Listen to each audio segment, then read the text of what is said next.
Welcome to the Golden State Media Concepts, America's Still Beautiful podcast, a weekly news podcast covering all the top positive and uplifting news stories. Are you tired of the same old news? Are you sick of the seemingly endless political spin and negativity? We cover stories that will inspire, uplift, and remind you of the good in the world. Tune into the Golden State Media Concepts, America's Still Beautiful podcast to get all the great and positive news stories of today.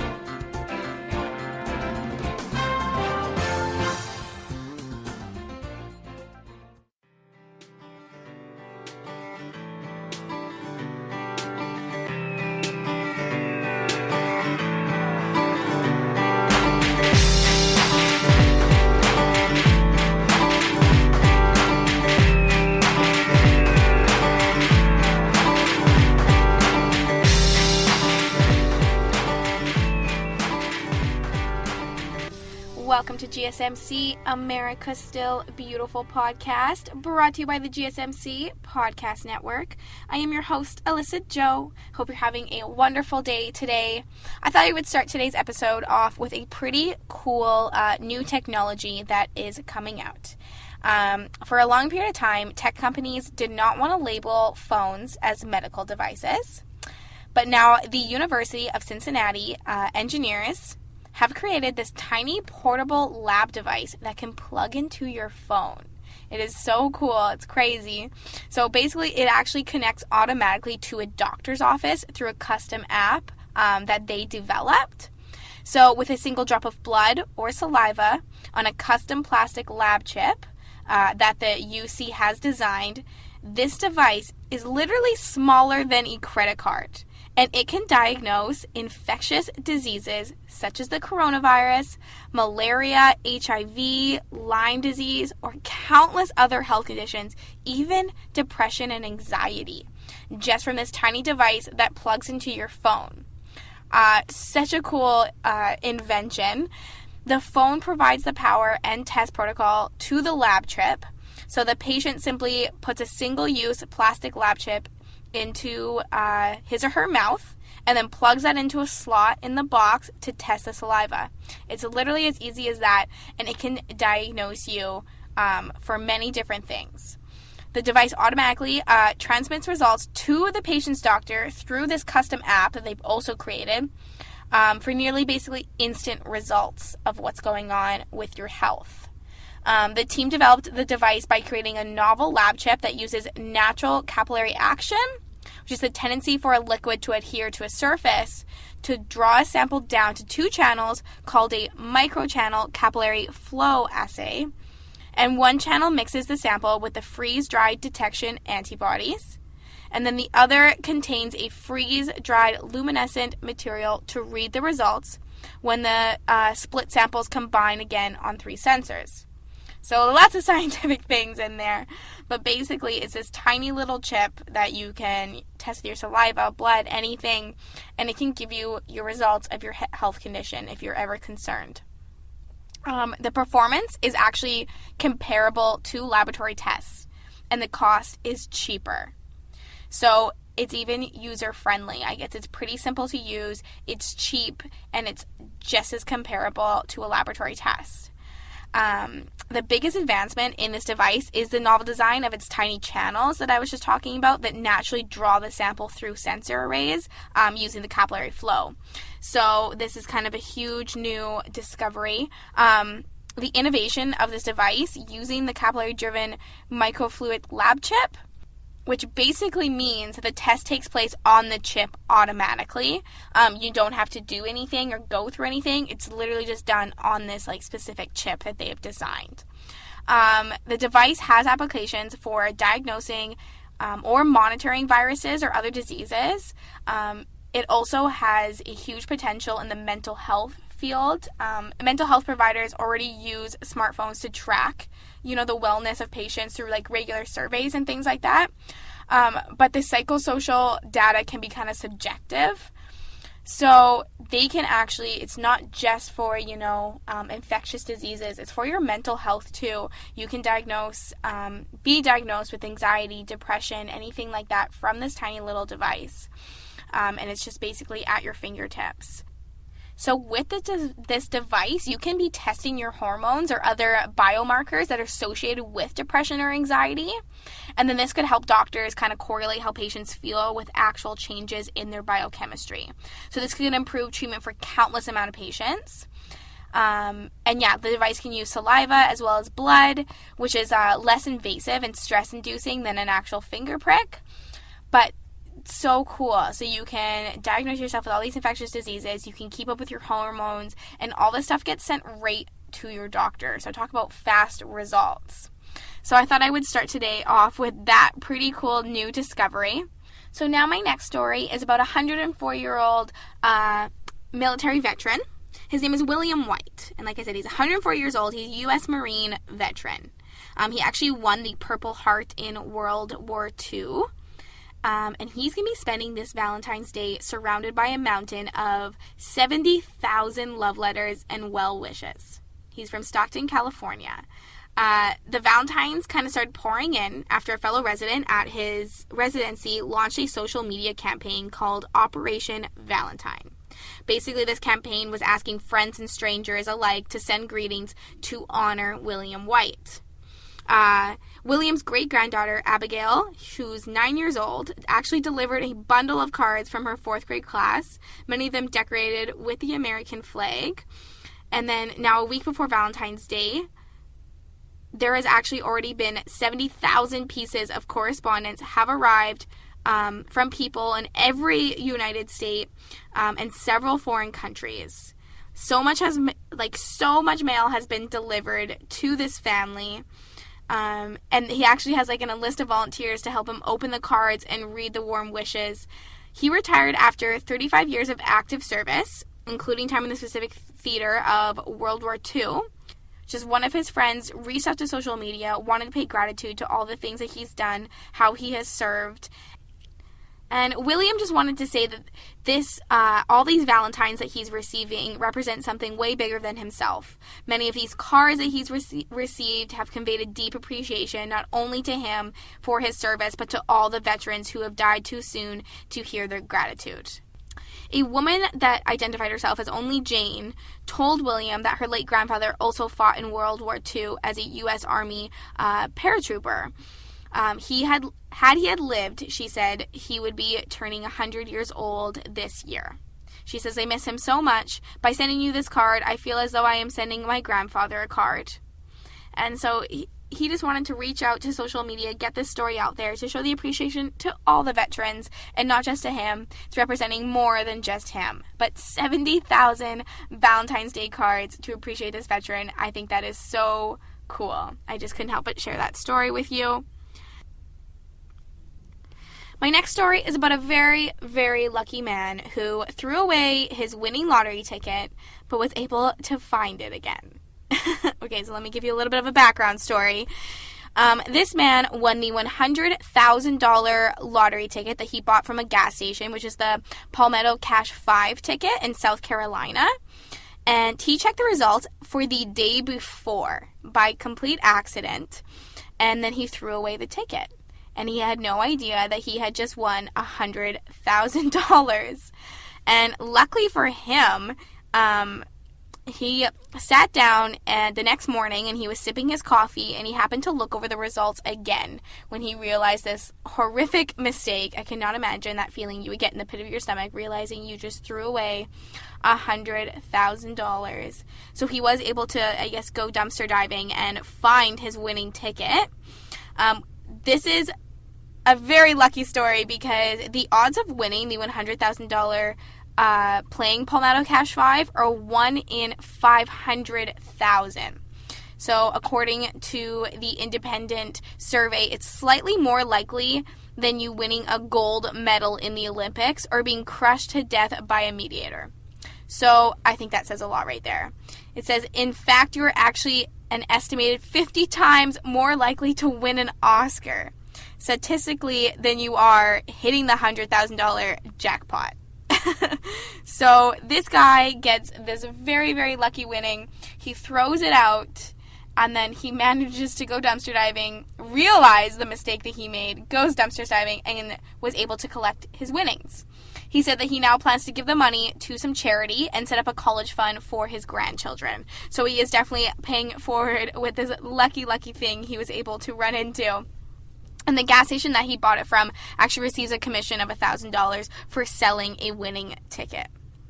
But talk about luck, because that has to be some of the luckiest things I've heard of. But definitely really cool that he's going to be giving it to charity and setting up a college fund for his grandchildren. I love seeing people win big money like that and paying it forward and helping other people. But that is all I have for you right now. It is time for a little bit of a break. But today I have some amazing stories to share with you, so don't go anywhere. At the end of this episode, I'm going to be sharing with you the wise words from the oldest living man. And I'm going to give you his secret to longevity. So you're not going to miss it, because we all know we all want to live long. So stay tuned. I will be sharing that story. And I have a bunch more feel-good stories that are going to put a smile on your face. And I look forward. The GSMC Life and Happiness podcast takes you on a journey of exploration. We'll discuss tried and true methods alongside the latest trends of how to best live your life to its fullest and happiest. From psychology to meditation, science to self-help books, the GSMC Life and Happiness podcast will help you to discover what makes you happy and how you can live life being the best you possible. Download the GSMC Life and Happiness podcast on iTunes, Stitcher, SoundCloud, Google Play, or anywhere you find podcasts. Just type GSMC in the search bar.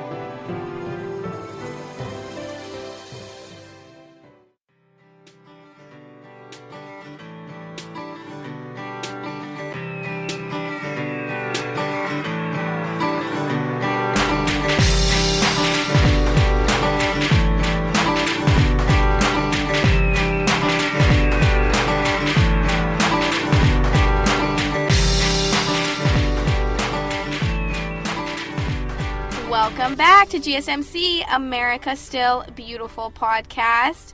This story put a smile on my face. There's actually a video. I'm going to have to post it to our social media so you can check it out because it is so cute. It's about a traffic control officer, and he is keeping people safe and entertained for more than 55 years now. His name is Ed Larkin, and he is known as the dancing cop. It is so funny. He is literally directing traffic, and he just dances basically the entire time. It's so cute. He's 79 years old, and he started working at the intersection of Scotland Road and South Orange Avenue in South Orange, New Jersey, just at 23 years old. And he says that he will be continuing to direct traffic and delivering smiles until he can no longer give 110%. But this man is well known. Everyone recognizes him when they're going through town. His moves involve the pop snap, get you go, chop chop, finger flap, and lean back chop. So he definitely has some good moves. Like I said, the video is hilarious. I will be posting it to our social media pages. But he is so much fun. 79 years old. Can you imagine being stuck in traffic and getting a dancing cop in front of you? Talk about lifting up your spirits the rest of your day on like a Monday morning. Can't get much better than that. Now, the next story I'm going to share with you is also going to put a smile on your face. It's about a 90-year-old man. His name is Lloyd Black. He's from Alabama, and he works out in his overalls because he says it's his personal favorite workwear. Okay, let me give you a little bit of the background story. So he's 90 years old, and Lloyd really wanted to join a gym. So he showed up at Anytime Fitness one time in his overalls, and he has been an inspiration to so many people that were already working out, and his story has kind of gone viral on social media, and I guess he's just kind of spread all this inspiration. He said that he's kind of been struggling to complete his household tasks, so he thought exercise would help him build strength and reduce his aches and pains. So Lloyd joined the gym. He wanted to just build some strength, be able to just do the household tasks that he needs to do. So once he began working out there, his dedication was just a huge inspiration, like I said, to the whole gym. And in January, they actually gave him Member of the Month award, which is pretty cool.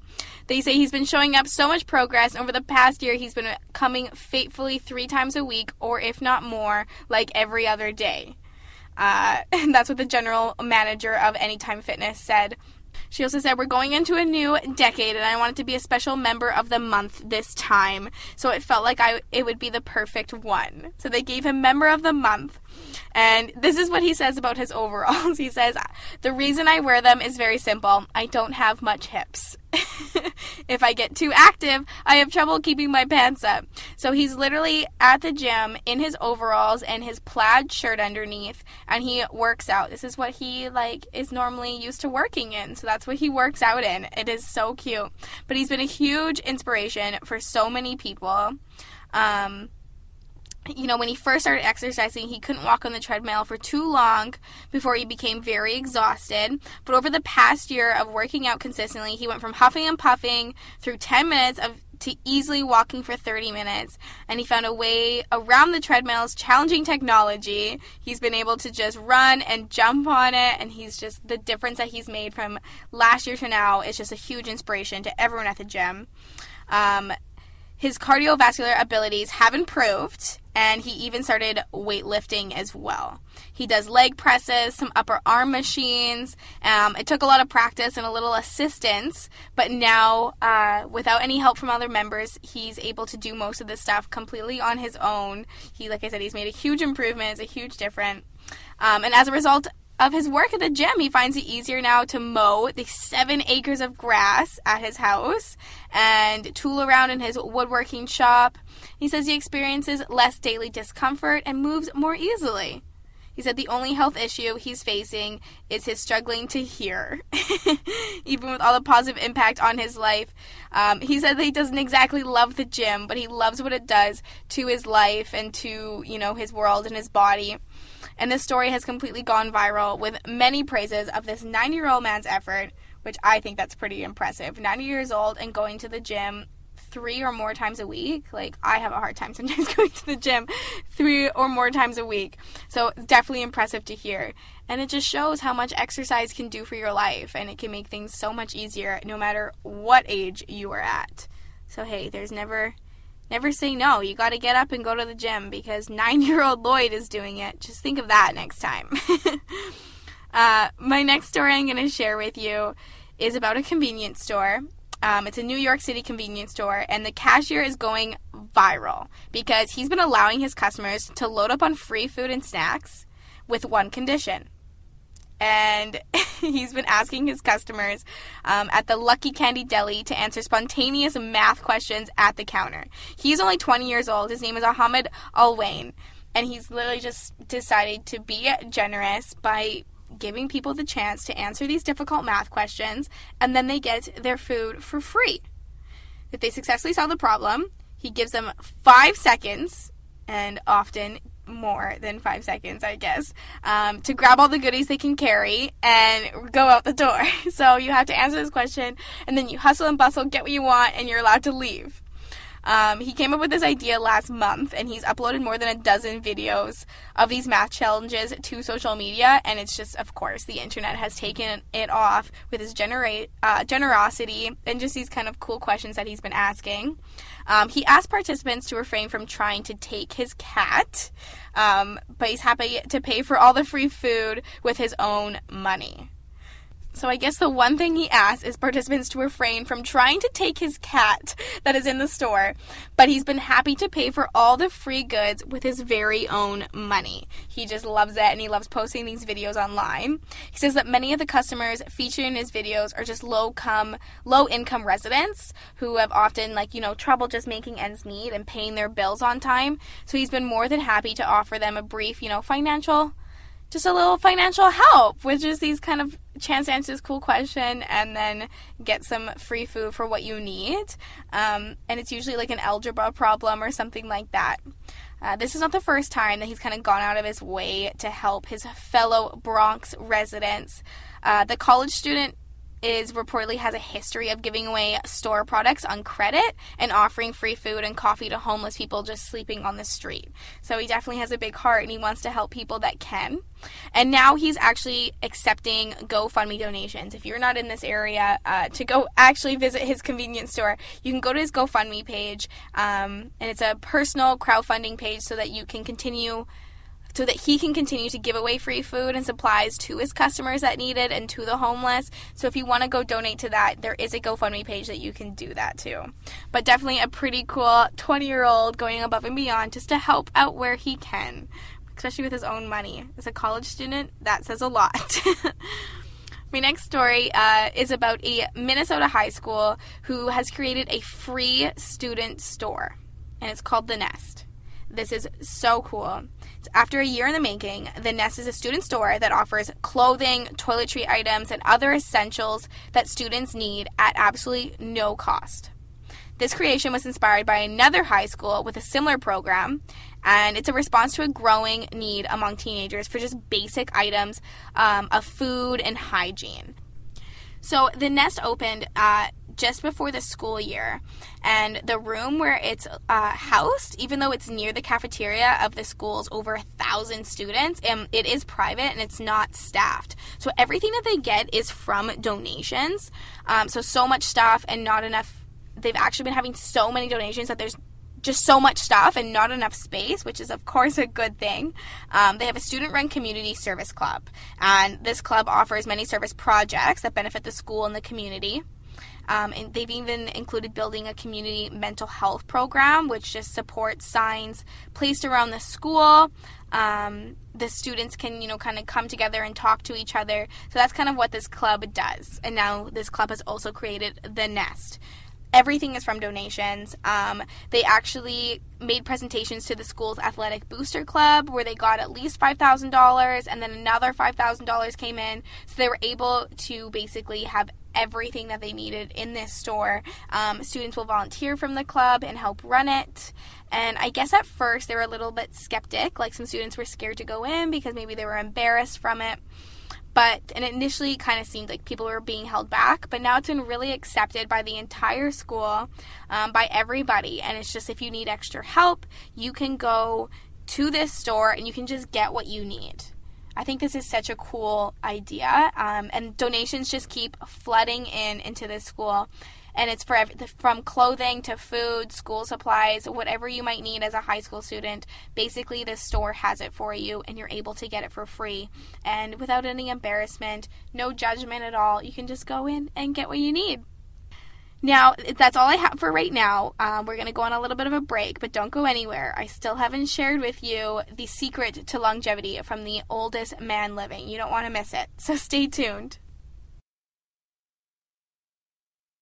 Tired of searching the vast jungle of podcasts? Now listen close and hear this out. There's a podcast network that covers just about everything that you've been searching. Hey! The Golden State Media Concepts Podcast Network is here. Nothing less than a podcast bliss with endless hours of podcast coverage. From news, sports, music, fashion, cooking, entertainment, fantasy, football, and so much more. So stop lurking around and go straight out to the Golden State Media Concepts Podcast Network. Guaranteed to fill that podcast itch. Whatever it may be. Visit us at www.gsmcpodcast.com. Follow us on Facebook and Twitter, and download us on iTunes, SoundCloud, and Google Play.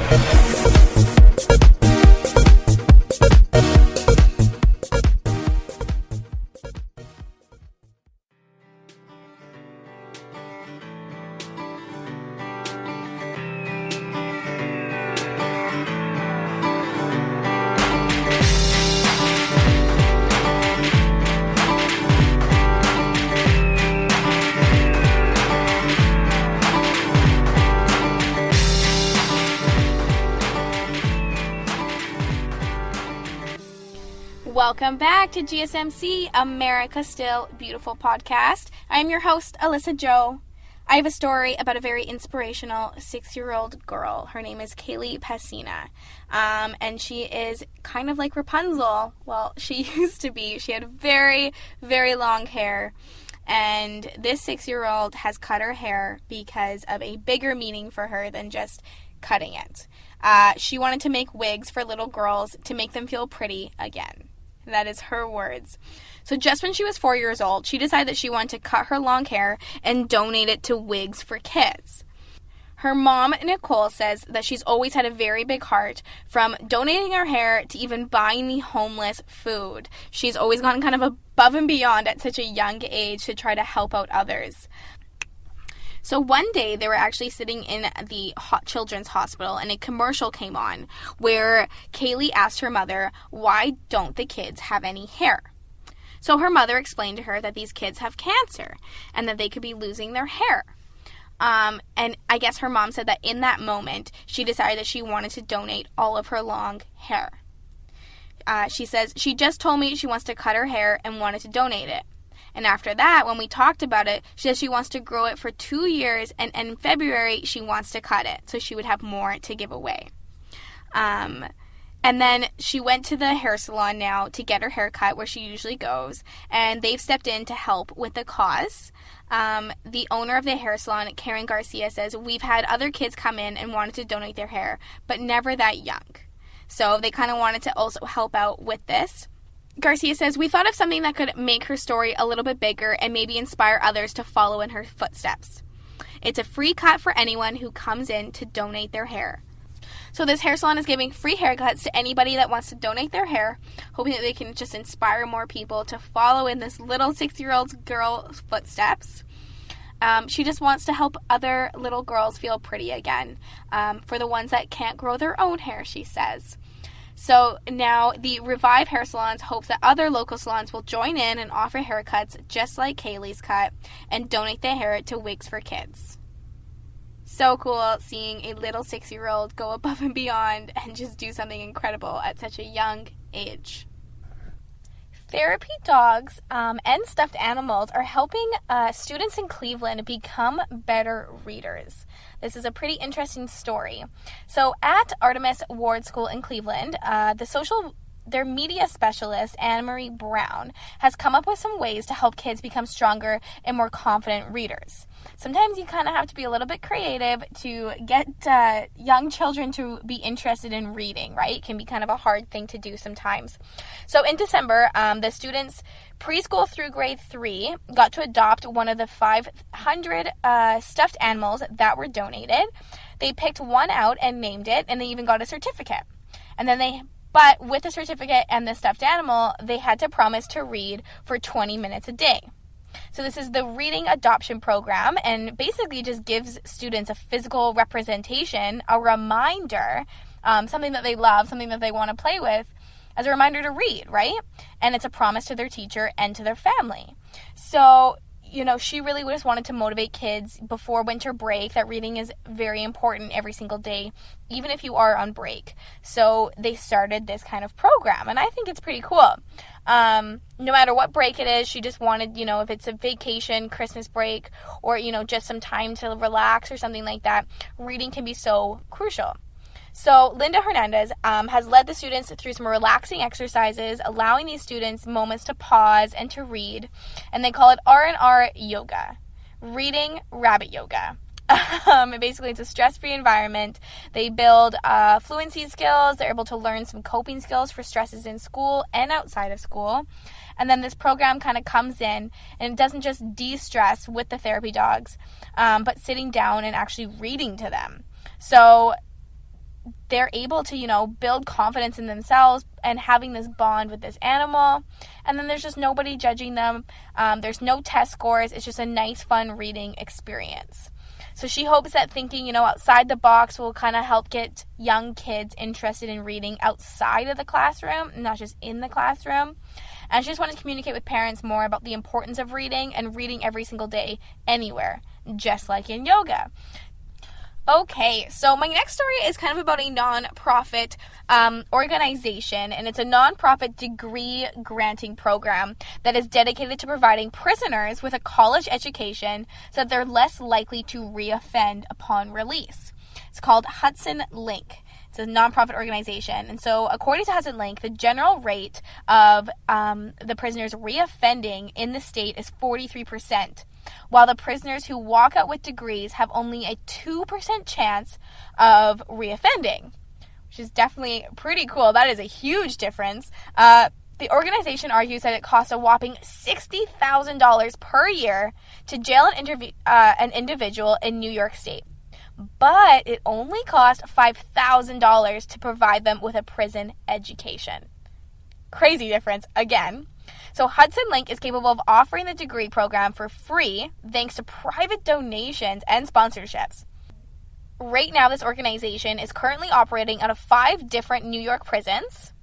And to date, as of today, Hudson Link has rewarded 700 degrees to inmates. An additional 600 students in state prison are currently enrolled in the program. This organization was founded by Sean Pica, who actually served his own time in prison back in 1998. And then upon his release, after completing a reduced sentence of 16 years, he began trailblazing work with the hopes of offering other inmates a second chance beyond prison walls. He says, "I think a lot of our prisons in this country were built on an effort of punishment. But when you punish somebody, there's got to be something about rehabilitation and second chances. That's what we're doing in these prisons." And finally, for my last story, like I promised, I do have the story about the oldest man living and his secret to longevity. Okay, I know we all want to live long, so I have the words from the oldest man alive about the secret of longevity. But his name is Watanabe. He's the oldest living man at 112 years old. He was born on March 5th, 1907, and he's the oldest brother to 7 siblings. He was presented with this official certificate by Guinness World Records Japan County Manager. He, in his lifetime, let me give you a little background of him because he's kind of interesting. He spent 18 years in Taiwan after graduating from agriculture school, and then he married his wife, and he's the father of 5 children. He also served in the military toward the end of the Pacific War in 1944. He then returned and worked at an agriculture office until he retired.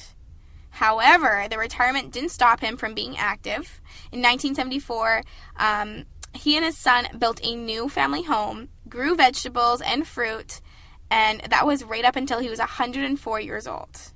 And just about a decade ago, he used to grow and shape small bonsai trees, and his work was even exhibited. So he's pretty interesting, to say the least. And he has some wise words that you've been waiting for. And those wise words are, don't get angry and keep a smile on your face. I absolutely love it. So simple, but it's so true. Don't get angry and just keep a smile on your face, and you're going to live a long time. And I think it just, speaks the words of don't stress. Everything's going to be okay. Don't get worked up, Experience life, go through it, keep a smile on your face, keep positive, and everything will turn out the way that it is supposed to. Well, I hope you enjoyed today's episode. Thank you so much for listening to GSMC America Still Beautiful, brought to you by the GSMC Podcast Network. I am your host, Alyssa Jo. I absolutely love reading these stories to you. It's the best part of my day to share this kindness. So please do not forget to hit that subscribe button, to like and follow us on social media, and leave a 5-star review. It is always greatly appreciated, and I look forward to next time. Thank you.